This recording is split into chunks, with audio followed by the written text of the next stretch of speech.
My best friend cheated on her fiancé with his cousin during the reception, and when I exposed it in front of the whole wedding party, she called me the jealous homewrecker and her family blocked me from leaving.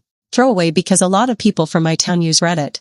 I'm 29F, my best friend Kendra is 28F, and her now husband was supposed to be Miles 30M. I was her maid of honor. I've known her since community college. We've been through jobs, breakups, everything. I'm not posting for revenge. I'm posting because this got so messy so fast that I need outside eyes to tell me if I did something unforgivable or if I just ruined my own life to tell the truth. Kendra and Miles got married last Saturday at a winery venue outside of Asheville. It was one of those places that does weddings every weekend and has an event staff that runs everything like a schedule, the kind of venue where you can tell the owners have heard every possible problem and have a plan for it. Kendra had been engaged for a year and a half. She's a pediatric nurse, Miles is a union electrician, and he's a quiet guy, polite, always offers to carry things, always asks if anyone needs water. He is the opposite of dramatic. If you asked me the week before the wedding if Kendra loved Miles, I would have said yes without hesitating. The ceremony was at 4, cocktail hour at 5, reception started at 6, by 7 the room had settled into that happy wedding noise, everyone fed, everyone loosened up, the band doing the good songs, the older relatives sitting back down, the younger ones on the dance floor. I was finally breathing again because the day had been stressful in normal ways. Kendra's veil kept sliding. The florist delivered one centerpiece with the wrong color. Her stepdad was late. Her little cousin forgot the rings and then found them in a jacket pocket. Stuff like that. I was standing by the sweetheart table with my fiancé, watching Kendra laugh with the photographer. She still had her lipstick perfect. She kept grabbing Miles' hand and pulling him in. I remember thinking, okay, she's going to be happy. This is it. We made it. Then the reception coordinator tapped my shoulder and said, "Maid of honor, can I grab you for a second? Quick question." I assumed it was something like, do you want the bouquet tossed before the cake? Or does the bride want her shoes? Or can we move the gifts? Or a guest needs something? She pulled me toward the side hallway, near the bathrooms and the little getting ready suite they let the couple use during the reception. It had a couch, a mirror, bottled water, and a basket of emergency supplies. When we were out of the main room, she said, "Has the bride asked anyone to go into the suite with her?" I said, "No, why?" She hesitated, like she was deciding how to phrase it, and then she said, "I don't want to start drama, but one of the bartenders said he saw her go in there with a man, and the door closed, and he thought he heard arguing. Do you want me to check, or do you want to check?" I felt my stomach tighten because I pictured Kendra crying. I pictured something with her mom. Her mom can be intense, and I thought maybe she's overwhelmed. I said, "I'll check." I walked down the hallway alone, trying to keep my face normal because people were wandering in and out for the bathrooms, and I didn't want anyone to see panic. The suite door was closed. The music was loud enough that it covered most sounds, but I could still hear muffled talking behind it, and I knocked, light at first. No answer. I knocked again and said, "Kendra, it's me." Still nothing. I tried the handle and it was locked.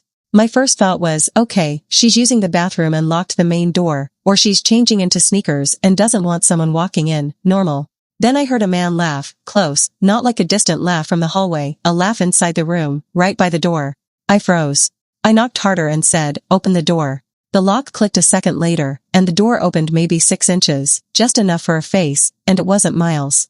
It was Miles' cousin Tate 31M, who was one of the groomsmen, the cousin who'd been around all week, helping move chairs, giving rides, making jokes, the cousin who'd hosted them at the rehearsal dinner and called Kendra family already. Tate looked at me like he'd been caught doing something small, like sneaking cake. His cheeks flushed, his tie loosened, and he said, "Hey, what's up?" I pushed the door wider without asking, and my brain did that thing where it grabbed onto details instead of the big picture. Kendra was behind him, sitting on the arm of the couch, her dress pulled up in a way that made no sense if she was just sitting. Her hair wasn't perfect anymore. She had a lipstick smear near the corner of her mouth, and she was fixing her strapless bra like she'd been rushing. They both went still when I walked in. I didn't ask, "What is happening?" because I already knew.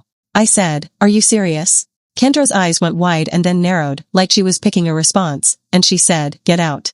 I couldn't move. I felt pinned in place by disbelief, and I said, "Miles is out there." Tate said, "Nothing happened, too fast, like he'd prepared the line." Kendra stood up, smoothed her dress with 2 hands, and said, "You don't get to come in here and accuse me of anything. You're not my mother." I said, "Accuse you? I just walked in." Tate stepped between us, like he was trying to block my view, and he said, "It's not what it looks like." Kendra pointed at the door and said, "Leave, now." I stood there for another second and then I looked at her face, really looked, expecting guilt or fear. She didn't look guilty. She looked angry at me. I walked out because I didn't trust myself not to start yelling in that small room. I walked straight to the hallway and leaned against the wall and tried to breathe. I heard the suite door lock again. I remember thinking, she locked it again. I went back into the reception with my face hot and my hands shaking, and I spotted Miles near the dance floor, talking to his mom and his stepdad, smiling, like a man having a good night. He saw me and lifted his glass at me, like cheers, like good job. I walked up to him and said, I need you to come with me. He looked surprised and said, right now? I said, yes, right now. He tried to laugh like it was a wedding task and said, what did I do? I said, please. He followed me toward the hallway, still smiling at guests as we passed, because that's what people do at weddings. When we were out of the main room, his smile dropped, and he said, what is it? Did something happen with Kendra? I just stared at him for half a second because I hated that he was worried about her. I said, I went to the suite, she was in there with Tate. He blinked like he didn't understand English. He said, my cousin. I said, yes. He said, in what way? I said, in the way you think. He stared at the carpet, then at me, then toward the reception doors like he was trying to see through them. He said, no. I said, Miles, I saw them, I walked in. His face changed, not in a movie way, not in a big dramatic way, it just drained, his eyes went flat, and he said, where is she? I said, in the suite, door locked. He turned and walked so fast I had to jog to keep up. He reached the suite door and tried the handle, locked. He knocked once, hard, like he was knocking on a car window in an emergency. He said, Kendra, open the door. No answer. He knocked again, louder, and people in the hallway turned and looked. I said, Miles, please. He said, Kendra, open the door. The lock clicked, and the door opened, and Kendra was standing there alone, like she'd staged it that way. Miles said, where is Tate? Kendra said, what are you doing? Miles said, where is Tate? Kendra leaned against the doorframe and said, he went back to the reception, you're being weird, what is happening? Miles looked at her mouth, at the smear she hadn't fully fixed, and he said, did you do something with him? Kendra's voice got sharp and she said, are you seriously doing this right now, at my wedding? Miles said, answer the question. She looked past him at me, like I was the problem, and then she said, your maid of honor has been acting strange all week, she's been trying to control everything, and now she's making up stories. I said, I'm not making up anything. Kendra snapped, I did not ask you to follow me, you always do this, you always have to be in the middle. Miles said, Kendra. She turned back to him and said, he came in here because I was upset, he was trying to calm me down, that is all. Miles said, then why was the door locked? Kendra said, because people keep walking in, because I wanted privacy, because I'm allowed. Miles' hands were shaking a little, and he tucked them into fists like he was trying to stop it. He said, call Tate back here. Kendra said, no, you're not going to interrogate people, you're not going to embarrass me. Miles said, call him. Kendra said, I'm not doing this, I will not do this, you're ruining my wedding. She said it like he was stealing something from her, not like she'd set a bomb off. Miles looked at me and said, you're sure? I said, yes. Kendra said, you are jealous, that's what this is, you have always been jealous. I stared at her because I didn't even understand what jealousy she meant. I'd been engaged for 2 years, I don't want Miles. Miles flinched like that word hit him. He said, jealous of what? Kendra stepped closer to him and lowered her voice, but it wasn't low enough, and she said, she wants to be the hero, she wants to be the one that saves you, she wants attention, she always has, and she's doing this because she can't stand that the day is not about her. Miles looked at her for a long second and then said, we're done. Kendra laughed once, sharp, and said, stop. He said, no, I'm done, I'm not doing this. Kendra's face changed then, not guilt, not shame, more like panic mixed with anger, and she said, you are not doing this to me, not tonight. Miles turned away from her and walked down the hallway, toward the reception entrance. I followed him because I didn't know what else to do. Kendra ran after us, and she said, Miles, stop, you're embarrassing me. He didn't stop. The music and cheering hit us when we stepped back into the room, and for half a second it was like walking into another world. People saw Miles' face and started quieting, because even drunk guests can tell when something is wrong. Kendra grabbed his arm and tried to pull him back, and he jerked away. He stepped up onto the edge of the dance floor and lifted his hands like he was trying to get attention without yelling. The band stopped mid-song, like someone signaled them, and the room went quiet in a wave. Miles said, everyone, I'm sorry, the reception is over. Someone laughed like they thought it was a joke. Kendra said, no, no, no. Miles said, Kendra and I are not married, we did the ceremony, but the paperwork hasn't been turned in, I'm not signing anything, and everyone needs to leave. That's when the noise started, people talking over each other, chairs scraping, someone's aunt saying, what is happening, someone's uncle saying, Miles, sit down, like he was a misbehaving child. Kendra stepped in front of him, faced the room, and said, he's drunk, he's being dramatic, I'm sorry, please keep dancing. Miles said, I am not drunk. Kendra pointed at me in front of everyone. She said, this is because of her. She's trying to start something. She's trying to break us up. She has always wanted Miles. She's a homewrecker. I felt the room tilt toward me, like every face turned into a spotlight. My fiancé said my name from behind me, confused, and I turned and saw his face, like he'd been dropped into the wrong movie. I said, I don't want Miles. I don't know what you're saying. Kendra said, you followed me into the suite, you barged in, you lied to him, you made up a story about Tate because you were mad you weren't invited into a private conversation. I said, Kendra, stop. She said, no, you stop, you always do this, you ruin things, you can't stand being second. Miles said, Kendra, tell them the truth. Kendra's mom got up from her table and marched over, and she grabbed Kendra's shoulders and said, what is going on? Kendra said, she is lying, she is trying to ruin my wedding. Her mom turned to me and said, what did you tell him? I said, I walked into the suite, Kendra was in there with Tate, the door was locked, they were not just talking. Her mom's face tightened, and she said, Tate is family, you do not accuse family at a wedding. Miles' stepdad stepped forward and said, Miles, calm down. Miles said, where is Tate? That's when Tate appeared, coming from the bar area, adjusting his cuff like he'd been in the bathroom. He stopped when he saw everyone looking. Miles walked straight to him, and he said, did you do anything with my wife? Kendra shouted, I am your wife. Miles didn't even look at her. Tate's eyes flicked to Kendra, and Kendra shook her head slightly, like a warning. Tate said, no, man, of course not, we were just talking. Miles said, about what? Tate said, she was stressed, I was helping. Miles said, helping how? Tate said, she was crying, I was calming her down. Kendra said, yes. I said, that's not what I saw. Kendra spun on me and said, you are obsessed with me, you have always been, you keep score, you keep notes, you want me to fail so you can feel better about yourself. I said, Kendra, I saw your lipstick, I saw you fixing your bra, I saw his tie, do not stand here and pretend. A few people gasped, the kind of gasp that makes you realize you're saying things out loud that shouldn't be said out loud, but it was already out. Miles' mom covered her mouth. Miles' eyes filled but he didn't cry, he just looked at Tate like he was trying to memorize his face. Tate said, this is insane, you're letting her do this to you. Miles said, give me your phone. Tate said, no. Miles said, give me your phone. Kendra said, stop, you're scaring me. Miles said, you should be scared. Kendra's mom stepped between them and said, nobody is taking anybody's phone, you are acting unstable. Miles said, get out of my way. Kendra grabbed her mom's arm and said, do not let him do this, do not let him. The room had split into clusters, like the party had broken into factions. My fiancé took my hand and said, we should go. I nodded because my lungs felt tight, and I said, yes, we should leave. We turned toward the main exit, which was through the reception hall, past the gift table, and Kendra's brother Dylan 25M stepped directly into our path.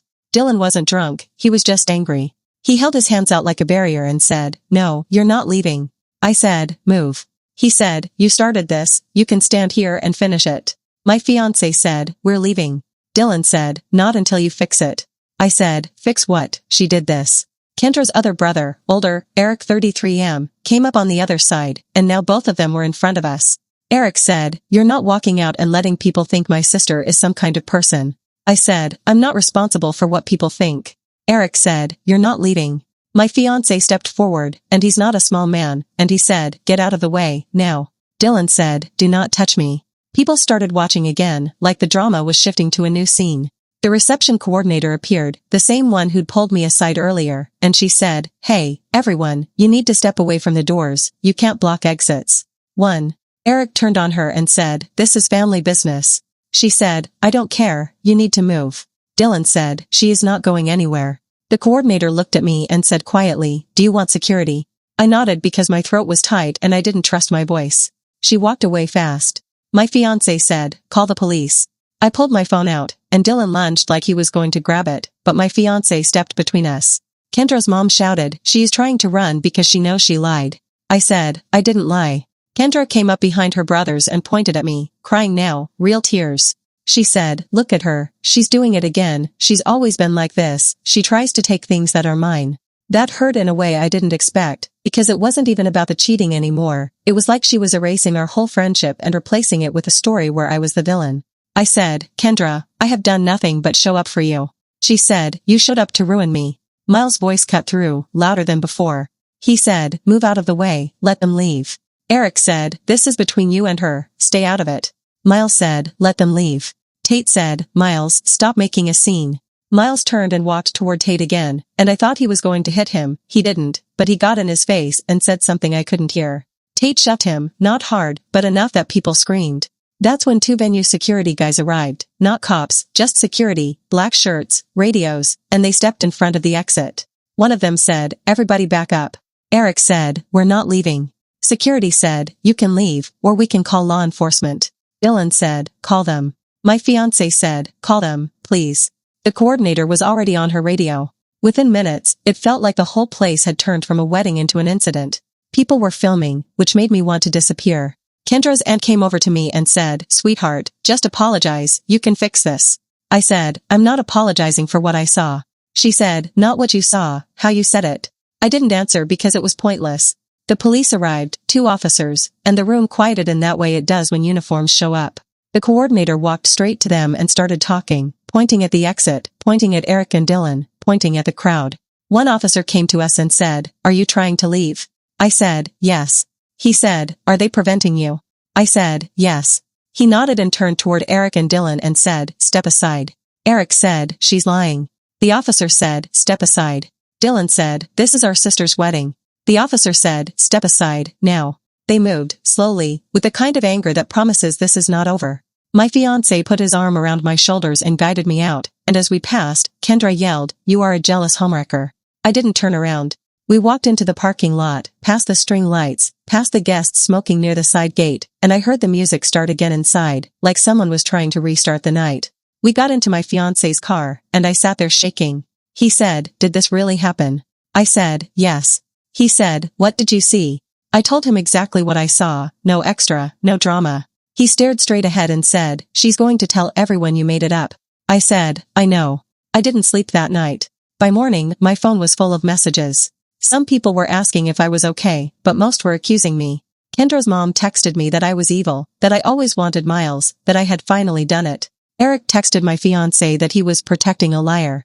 Dylan posted on Facebook that I tried to seduce the groom and got caught, so I made up a story. That was the first time I realized how fast people will decide what happened based on which person they like more.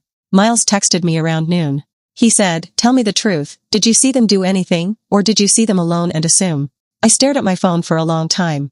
I wrote, "I saw enough to know they weren't just talking, I'm sorry." He didn't answer. 2 hours later he called. His voice sounded like gravel. He said, "Tate admitted it." I sat down on my kitchen floor. I said, "He admitted it." Miles said, "Not in front of everyone, not like you did, but he admitted they were messing around all week and that it happened in the suite." He said it like he was confessing to stealing a beer. I said, "What did she say?" Miles laughed once, no humor. He said, "She said it was my fault because I was focused on work and she needed attention." I said, "Miles, I'm so sorry." He said, "I don't know what to do now. The marriage license is still with the officiant. I told him not to file it, and now her mom is calling me saying I owe them money for the venue." I said, "Do you?" He said, "No, I paid my half of everything. I have receipts, but they're saying because I walked out I should reimburse her family for their guests, and they're telling everyone I abandoned her." I said, "Do you want me to talk to anyone?" Miles said, "No, do not talk to anyone. It just turns into another fight. I'm going to get my stuff and leave." I said, "Are you safe?" He said, "I'm at my brother's." After I hung up, I started getting messages from numbers I didn't know. Some were nasty, some were just, "Why would you do that?" Kendra texted me once. She said, "You always needed to win, congratulations." I didn't respond.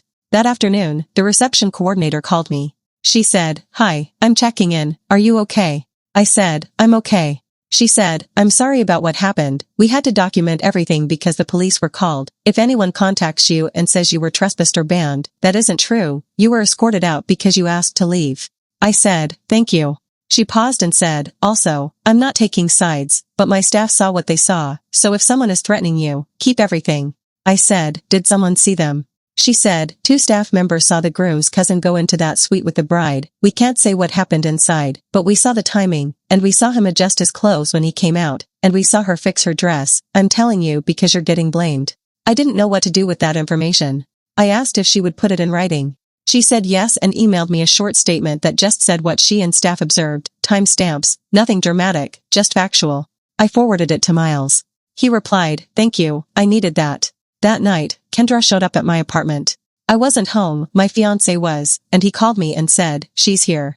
I said, "Do not let her in." He said, "I didn't." Kendra yelled through the door that she needed to talk to me, that I owed her, that I ruined her life. My fiancé told her to leave. She wouldn't. He called the non-emergency line, and after that she left. The next day, my name was all over our local Facebook groups, because that's how towns are. Someone posted a blurry video of the moment Miles stopped the band, with a caption about maid of honor jealous. Someone else commented that I always looked like I wanted him. Kendra's cousin commented that I was dangerous. I asked Miles if he wanted me to post the coordinator's email publicly. He said, no, let my lawyer handle it. That surprised me because I didn't know he had a lawyer. He told me her family had threatened to sue him for emotional distress and because they were out money, and his brother told him to stop talking and call an attorney. 2 weeks passed, and the story shifted again. Miles' sister reached out to me and asked for my address.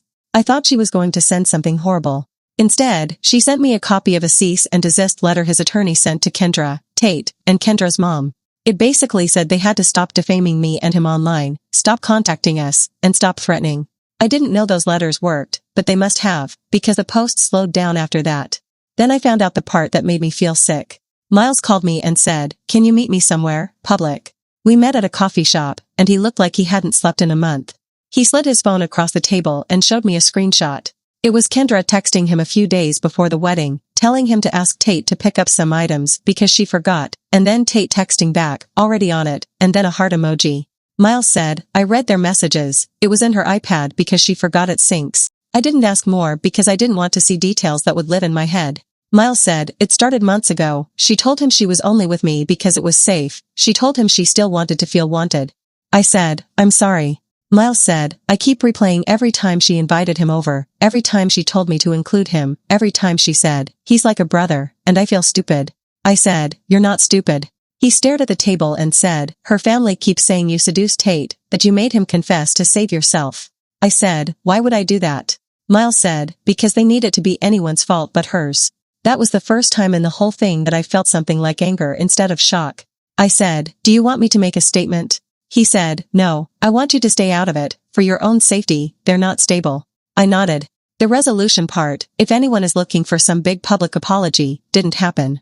Kendra never apologized. Her mom never apologized. Eric and Dylan never apologized. Tate disappeared. He stopped answering anyone in Miles' family, and from what I heard later, he moved back to where he used to live, because he couldn't show his face at family events. Miles did not file the marriage license. He got the officiant to confirm it in writing, and his attorney handled it. Kendra's family tried to keep the gifts, tried to keep the cash, tried to keep everything, and Miles' family went through the venue and vendors and receipts and split things out. Miles got some of his money back, not all, but enough that he wasn't ruined. Kendra posted engagement photos again a month later with a caption about new beginnings, like the wedding never happened. People started commenting supportive things. That was when I finally blocked her. Not because it was dramatic, because I was tired. A few days after I blocked her, I got one last message from a number I didn't recognize. It said, you should have minded your business, you are lucky you got out that night. I saved it, sent it to Miles' attorney, and filed a police report so there was a record. I have not heard from them since. Miles and I are not close friends, we weren't before, but he sent me a short text right before New Year's. He said, thank you for telling me when it mattered, I'm sorry you got pulled into it. I said, I'm sorry too. That's all. If anyone thinks I should have handled it differently, I'm listening, but I don't know how you see what I saw and then stand there smiling through speeches like nothing is happening.